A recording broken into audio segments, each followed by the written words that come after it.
You are well. Welcome back to my channel. This is the Life and Transitions Experts podcast. If you're watching on YouTube, you see this big old bright glow. I'm letting my light shine. I'm not sure what's up with the lights here. I have to adjust it here or something. I'm not sure why, but I guess my light, I'm just glowing. I'm feeling good. I'm feeling great. Courtney Rollins, as I said, host Life and Transitions Expert podcast and CEO of Estate Pro Service, where we're helping folks deal with the property and the stuff when it comes to those big transitions in life.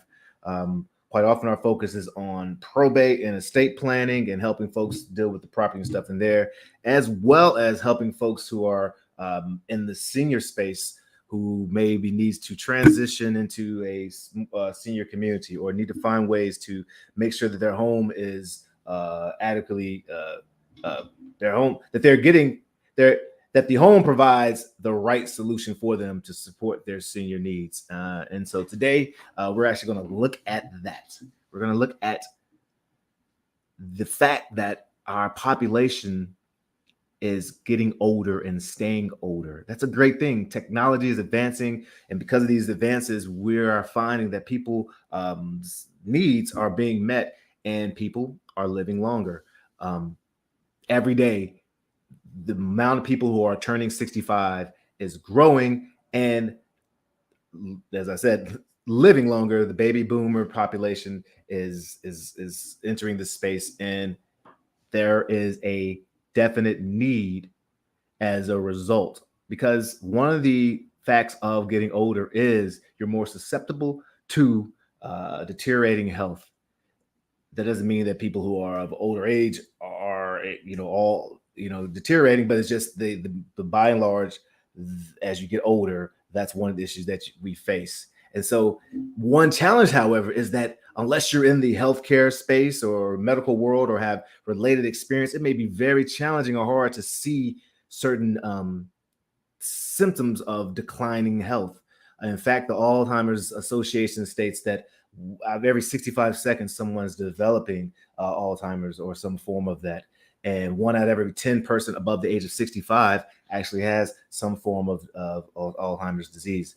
And that may be challenging to see. So we're going to look at 6 things that you can take a look at when you think about seniors, or really anyone, that may be an indication that health is changing or deteriorating. All right, so I'm going to pull it up here and let's go over. Thought I had this in present form already, ready to go. All right. So, the question may be, is mom acting, is dad, or is Joe acting different? And let's see 6 things that we could look at that possibly may be a sign of deteriorating health. Okay. 1, change in housekeeping. Has this person, now if you're like me and I'm not the most tidiest, shout out to my mom who was like Danny Tanner, and my fiance who's also like Danny Tanner from Full House. Very, very, very I'm lucky that I'm with them because they keep a clean house, and I'm able to follow suit based on that. But if a person is used to having a certain standard of cleaning, and then you start noticing that it's changing, it's declining more than increasing, improving, that may be a sign of health changes or changes in other aspects of their world and their life. So changes in housekeeping.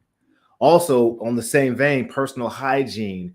Are certain things about the person starting to decline or deteriorate, whether it's hair or even smell or even bathing? There may be those ADLs, they call activities of daily life, may be a challenge for someone who is experiencing changes in their health or maybe experiencing illness. So that's something definitely to look out for. As well as, is there like a real distinct change in attitudes and just the way that person is acting? Or they used to be a very cheerful disposition, and now they're very, or there may be huge changes in those signs and those steps. Where they used to be very meticulous, are they now a little more like lax or things of that nature? And there's nothing wrong with us growing and changing. It's just those distinct changes we want to be able to look out for. And there's nothing wrong with just checking in. If you're wrong, great. If you're right, you may have been able to step in and intervene at a time that's extremely important for that loved one. Also, even in the gait, in the way the person walks, the change in pace. Oh, I don't like typos. It's supposed to be change in pace of What piece of work? Change in pace of walk. I don't know what piece of work is coming from, but change in the pace of the walk.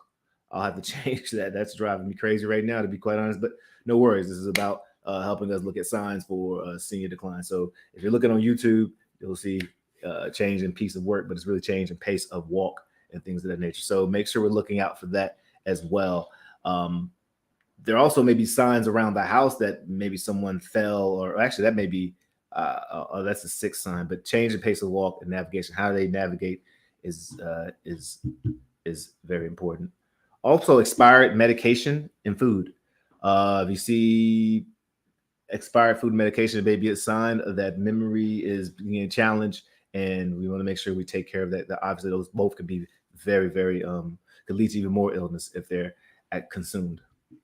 And then signs of bodily fluid accidents. I was going to connect that to 4. Well, let's say 4.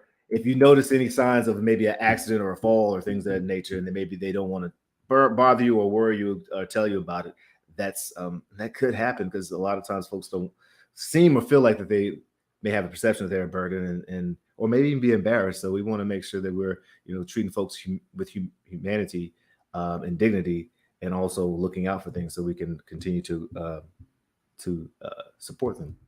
But signs of bodily fluid accidents may be in carpets or other areas, and again, these are signs that a senior is experiencing health changes, and anyone for that matter.